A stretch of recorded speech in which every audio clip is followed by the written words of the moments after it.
मुझे खुशी है कि पहले गणतंत्र दिवस से लगभग 2.5 साल पहले हमने आजादी की खुली हवा में सांस ली थी। यह आजादी हमें अनेक वीरों की शहादत व स्वतंत्रता सेनानियों के संघर्ष से मिली थी।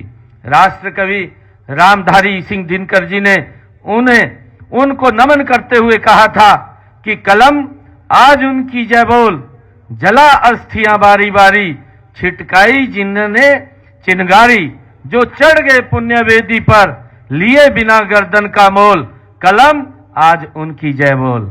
हम सब के लिए यह गर्व की बात है कि स्वतंत्रता आंदोलन में हरियाणा वासियों ने अग्रणी भूमिका निभाई थी। 1857 की क्रांति तो अंबाला छावनी से शुरू हुई थी।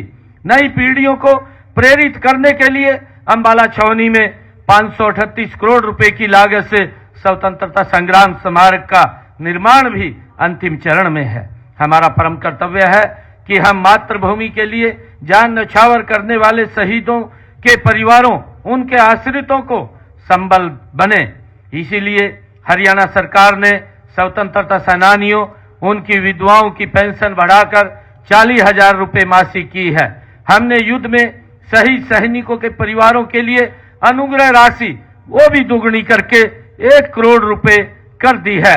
इसी प्रकार हमारी सरकार ने वीर गति को प्राप्त होने वाले हरियाणा के शहीद परिवारों के 416 आश्रितों को सरकारी नौकरियां भी दी गई हैं।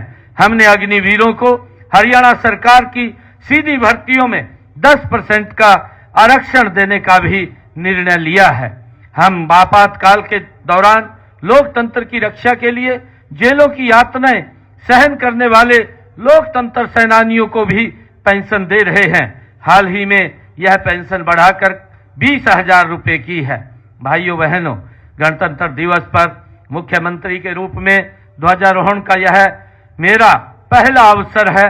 मेरा परम सौभाग्य है कि मुझे यह पहला अवसर वीर भूमि अहीरवाल के रेवाड़ी में मिला है। इसी क्षेत्र में नारनौल के पास नसीबपुर की वह ऐतिहासिक धरा है जहां सन 1857 की क्रांति के महानायक राव तुलाराम ने अंग्रेजों के दांत खट्टे किए थे। आजादी के बाद भी इस क्षेत्र के वीरों ने भारत चीन युद्ध के दौरान रेजांगला पोस्ट पर आखिरी जवान आखिरी गोली तक लड़ाई लड़ी थी। उस लड़ाई में शहीद हुए 114 जवानों में से ज्यादातर यहीं के थे। मैं उन्हें भी आज नमन करता हूं। आज भी रेवाड़ी क्षेत्र के युवा सेना में भर्ती होकर राष्ट्र की सीमाओं की रक्षा करना अपना फर्ज समझते हैं और माताओं की साध्वी अपने बेटे को फौजी वर्दी में सजा हुआ देखकर पूरी होती है। आज जब हम यह उत्सव मना रहे हैं तो मैं बताना चाहूंगा कि गणतंत्र की धारणा हमारे लिए नई नहीं है। इसके उल्लेख वेदों में भी है। अर्थवेद में कहा गया है, गणेशु राज्यान धर्मेणु सुख यु यजते, अर्थात गण राज्य में शासक को धर्म के मार्ग पर चलकर सुख में शासन करना चाहिए। हम इसी भावना से, सुशासन से प्रदेश की जनता की सेवा कर रहे हैं। इसी सेवा भावना से हमने जातिवाद, क्षेत्रवाद और भाई भतीजावाद को खत्म कर पिछले 10 सालों में एक पारदर्शी और संवेदनशील शासन व्यवस्था को बनाया है। हमने भ्रष्टाचार पर कड़ी चोट करते हुए सभी सरकारी योजनाओं व सेवाओं का लाभ घर बैठे ही लोगों तक पहुंचाने के लिए ई गवर्नेंस का एक नया मॉडल तैयार किया है। हमने सरकारी योजनाओं एवं सेवाओं को परिवार पहचान पत्र से जोड़ा गया है।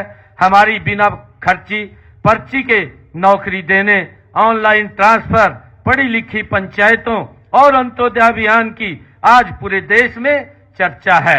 अपने तीसरे कार्यकाल में हम विकास और जन कल्याण के इस दौर को आगे बढ़ाते हुए समय की जरूरत के अनुसार नए निर्णय ले रहे हैं। हमने हरियाणवी एक को सूत्र मानकर पूरे प्रदेश में समान रूप से विकास कार्य किए हैं और आज हरियाणा विकास के मामले में देश के अग्रणी राज्यों में खड़ा है। हे डैड, चंगी तरह खेडी चैंप। Any doubt? किडा किडी अच बेको, सुके सुके दाग बेको। नो डाउट इन्ना सुक्के दागा ਲਈ ਹੈ ਸਰਫ ਐਕਸਲਮੈਟਿਕ ਹੁਣ ਨਵੇਂ ਪੈਕ ਵਿੱਚ SPP ਟੈਕਨੋਲੋਜੀ ਦੇ ਨਾਲ ਇਹ ਸਿੱਧੀ ਸੁੱਕੇ ਦਾਗ ਕੱਢੇ ਸੈਮੀ ਆਟੋਮੈਟਿਕ ਮਸ਼ੀਨ ਵਿੱਚ ਹੀ ਐਨੀ ਡਾਊਟ ਨਵਾਂ ਸਰਫ ਐਕਸਲਮੈਟਿਕ